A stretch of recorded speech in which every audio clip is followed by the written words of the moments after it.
జోష్ college road trip movie review. ఈ movie 1 hour and 50 minutes తో నెట్ఫ్లిక్స్ లో స్ట్రీమ్ అవుతుంది. ఇంకా మన ఛానల్ ఎవరైనా కొత్తగా వస్తే ప్లీజ్ టు సబ్స్క్రైబ్ గైస్, మనకు కొంచెం సపోర్ట్ గా ఉంటుంది. ఇంకా ఈ మూవీ ఎలా ఉందంటే మూవీ నాకు నచ్చింది గైస్. అలాగే మూవీ స్టార్ట్ చేయడం కూడా చాలా అంటే చాలా బాగా స్టార్ట్ చేస్తారు. మూవీలో మెయిన్ గా నాకు బాగా అనిపించింది కామెడీ. మూవీలో ఒక తాత ఉంటాడు గైస్, ఆయన క్యారెక్టర్ అయితే చాలా అంటే చాలా బాగుంది గైస్. ఒక డైలాగ్ ఉంటుంది కదా, ముసలోడే కానీ మహానుభావుడు అనేసి, ఆ డైలాగ్ ఇంక పర్ఫెక్ట్ గా సెట్ అవుతుంది గైస్. ఇంటర్వ్యూలో ఒక ఫైట్ ఉంటుంది గైస్, ఆ ఫైట్ అయితే అన్లాజిక్ గా ఉంటుంది, కాకపోతే మూవీ మొత్తం చూస్తే ఓకే అనమాట, బాగుంటుంది. ఈ మూవీలో కాన్సెప్ట్ గైస్ నాకు కొంచెం బాగా అనిపించింది. అలాగే ఫస్ట్ ఆఫ్ ఆల్ ఏంటంటే మూవీలో రైటింగ్ మామ చాలా అంటే చాలా బాగుంది, మనం అలా ఎంగేజ్ అయిపోతాం అనమాట.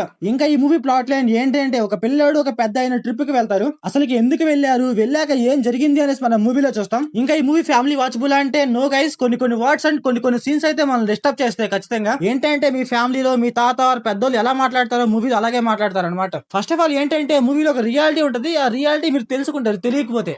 మూవీలో కామెడీ ఎలా ఉంటుందంటే చాలా స్పీడ్ గా వస్తుంది అనమాట. వాళ్ళు మాట్లాడితే మనం అర్థం చేసుకోలేమన్నమాట. వాళ్ళు మాట్లాడిన ఒక నిమిషానికి మీకు అది కామెడీ అని అర్థం అవుతుంది అనమాట. కొంచెం లేట్ గా మనకు అర్థం అవుతుంది కామెడీ అనేసి. మూవీ స్టార్టింగ్ లో ఒక హాఫ్ అన్ అవర్ అయితే నాకైతే ఇది ఒక చిన్న ప్రాబ్లం వచ్చింది గైస్. నాకైతే కామెడీ అంత పర్ఫెక్ట్ గా అర్థం కాదు స్టార్టింగ్ లో, పోను అలా అర్థం అవుతా వచ్చింది కామెడీ. అలాగే మూవీలో ట్రిప్ కి వెళ్తారు గైస్, ఆ ట్రిప్ కి వెళ్ళినప్పుడు లొకేషన్స్ కావచ్చు, విజువల్స్ కావచ్చు, అక్కడ సీన్స్ కావచ్చు కొంచెం బాగున్నాయి. అలాగే మమ్మల్ని కొంచెం ఎంగేజ్ చేస్తాయి. కాకపోతే నాకేంటంటే సెకండ్ హాఫ్ లోనే కొంచెం లాక్ చేసినట్టు, అలాగే కొంచెం డ్రాక్ చేసినట్టు అనిపించింది. ఆ లాక్ చేయడం కూడా మరీ అంత ఎక్కువసేపు ఉండదు అనమాట, 10 or 20 minutes ఉంటుంది అంతే, అంతకుమించి మరీ ఎక్కువే ఉండదు. మూవీలో ఒక చిన్న స్టోరీ పట్టుకుంటారు, ఆ స్టోరీ మీద వెళ్తారు తప్ప అటు ఇటు వెళ్ళరు అనమాట. స్టోరీ మీద అలా వెళ్తా ఉంటది, అందువల్ల మనకు కొంచెం ఎంగేజింగ్ గా ఉంటుంది మూవీ. ఇంకా మూవీలో screen play, direction, visuals guys పర్లేదు బాగానే ఉన్నాయి. అలాగే లొకేషన్స్ గైస్ నాకైతే చాలా అంటే చాలా బాగా నచ్చాయి కొన్ని. సో ఓవరాల్ గా మూవీ ఎలా ఉందంటే నాకైతే నచ్చింది గైస్, మీకు కూడా నచ్చొచ్చు, ఒకసారి ట్రై చేయండి. అది కూడా ఓన్లీ ఫర్ కామెడీ వైజ్ గా.